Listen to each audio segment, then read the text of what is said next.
Hi, I'm Brittany, a neurodivergent mum and speech pathologist. This is Not Just Theories, where I share what actually works in my real, messy life. Because life doesn't follow a theory. Here's what I actually do. Hi everyone, and welcome back to Not Just Theories. Today I want to talk about a phrase that you might have heard if you've spent any time around young children. You can't come to my birthday party. It is one of those lines that just pops up so often, it's basically a rite of passage. The first time I heard it from my own child, I'll be honest, it stung a little. And if you've overheard your child say it to another child, you might have felt a bit embarrassed or worried about what it meant for their friendships. Today, I want to unpack a little bit what's really going on, why kids say it, and how we as parents can respond in ways that are supportive without overreacting. This has been one of my daughter's favourite phrases for about the last 6 months. So it's really common in that sort of 3 to 5 year old age bracket. And I just think so many parents don't really know what to do or say when their child says things like this. This episode is partly inspired by the work in the Visible Child Approach by Robin Einzig, which has really shaped some of my thinking around children's behaviour as communication, with a little bit of some of the work that the occupational therapist has done on interpreting between children rather than getting drawn in. So just a quick acknowledgement to those two sources before we dive in. First, why the birthday party? Why not you can't come to my house? Especially when the birthday might not be for another 6 or 8 months. It can feel a little bit confusing why a child might be constantly thinking about it. And sometimes children do say other things. They might say, I'm not your friend anymore, or you can't play with me. But the birthday party threat carries a special kind of weight because it's one of the few events in a child's year that feels theirs. The presents, the cake, the friends, the attention, and most importantly, the guest list. Who gets invited and who doesn't is something kids feel that they have a bit of control over. And for a young child, that sense of control is powerful because so much of their daily life is managed by adults. They don't get to decide when to leave the house, what's for dinner, or sometimes even what they wear. But their birthday party, it's theirs. And so you can't come to my birthday party just becomes this easy way to express really big feelings about control. So I'm going to start by talking about when kids say it to us as their parents. For us, usually it comes in moments of frustration.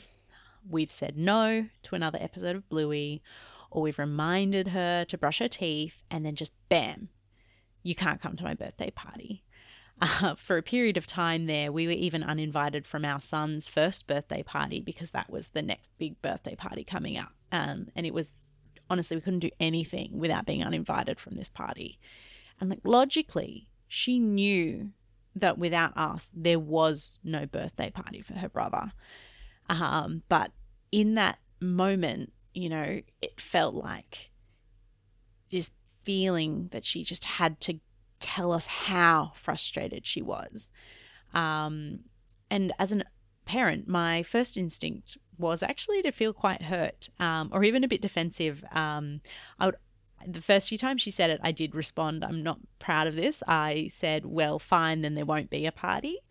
Or actually, no, I'm the one who gets to decide who can come. So if you want to come, you're going to do what I ask you to do. So don't do that. That's not my advice. That's why I'm saying put this episode together because it just kept coming up over and over again.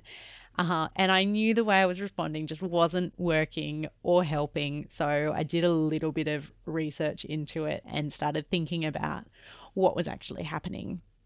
And that's really where we came to this understanding that what she was saying in that moment wasn't about the party. It was her saying, I feel powerless right now.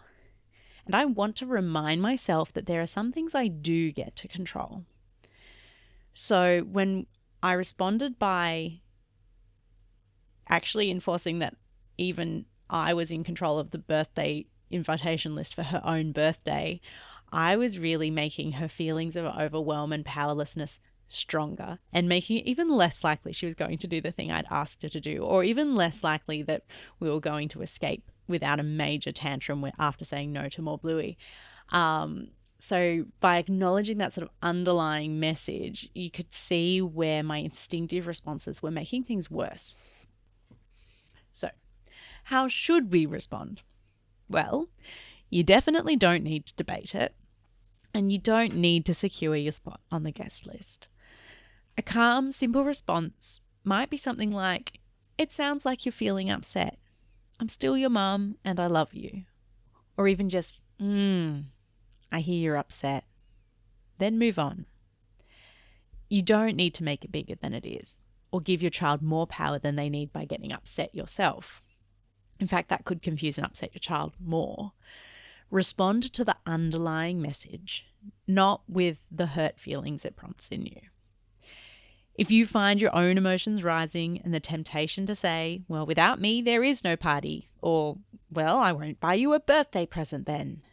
Breathe in, breathe out, and remember, our job as parent is to be the calm to their storm. You can vent about your hurt feelings with your fellow parents later. Acknowledge what your child is really trying to say in that moment. It's hard.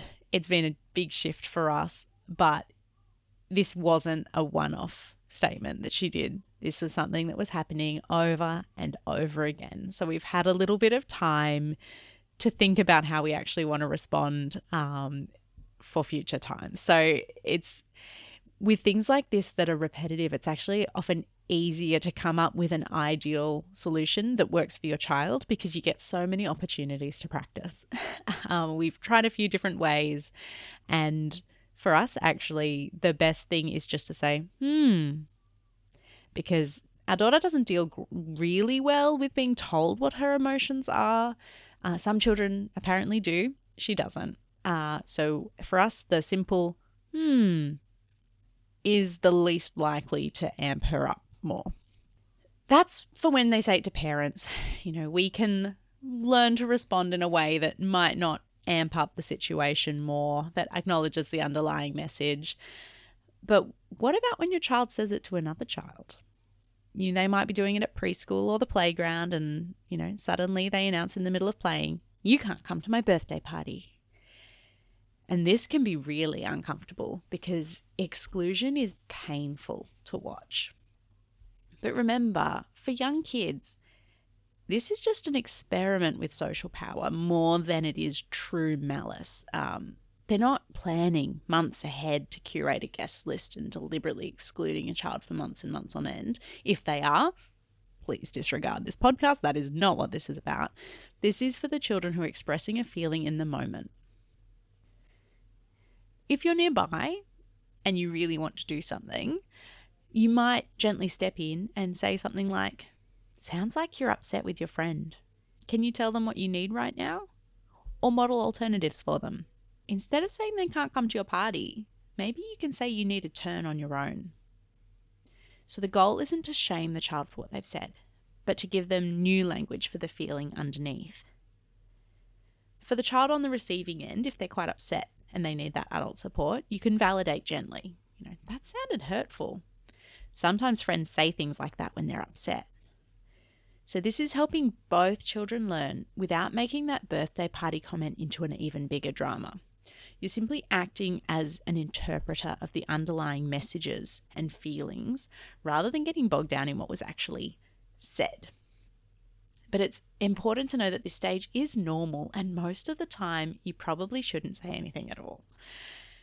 Between the ages of 3 and 6, children are just figuring out how friendships work, how to negotiate inclusion and exclusion, and how to express their big emotions.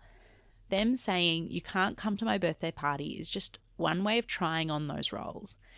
It's a rehearsal for understanding more complex dynamics later on. So rather than seeing it as a red flag that we have to jump in and fix, we can just see it as part of the learning process for both children in the interaction who need to figure it out together.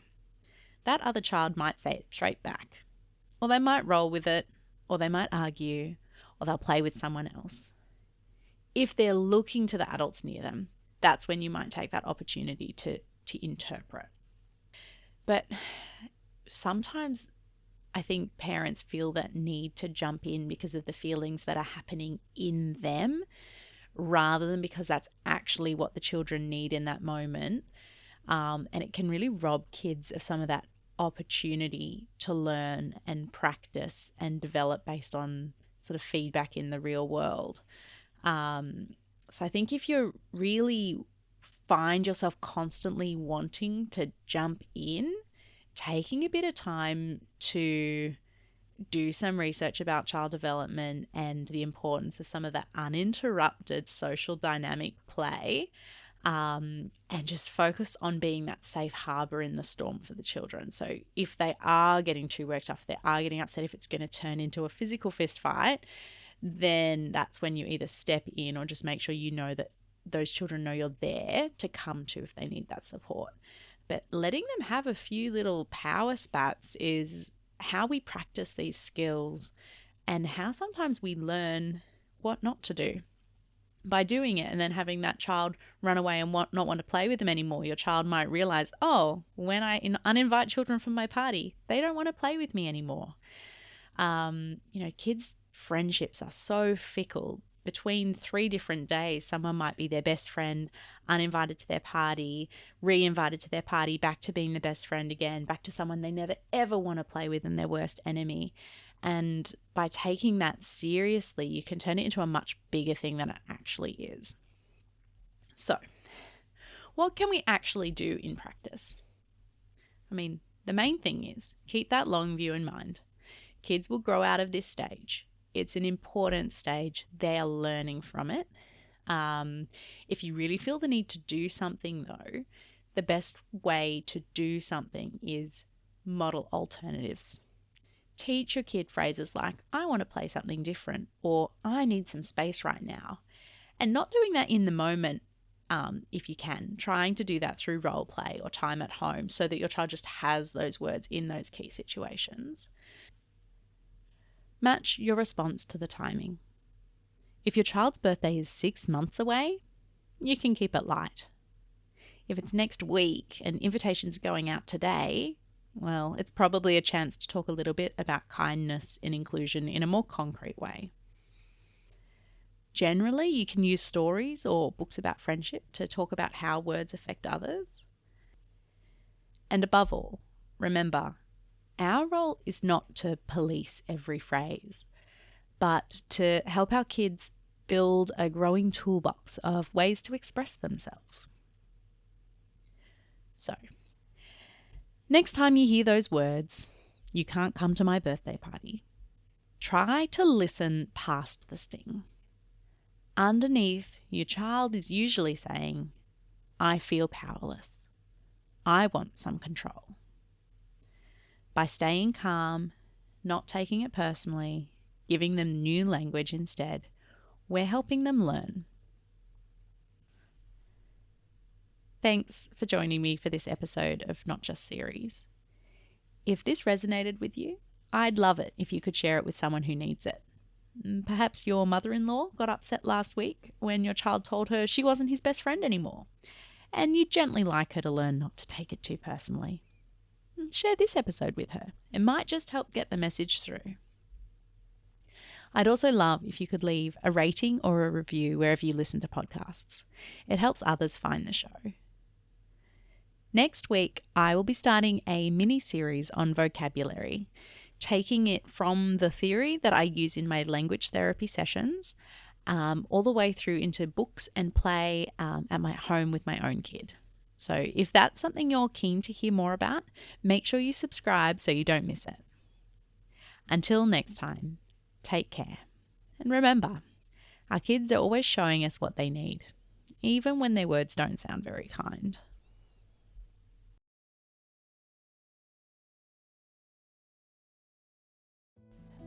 Thanks so much for listening to Not Just Theories. I really appreciate you being here.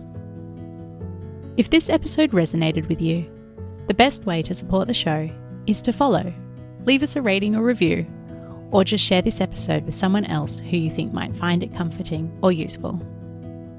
I hope to see you back here soon.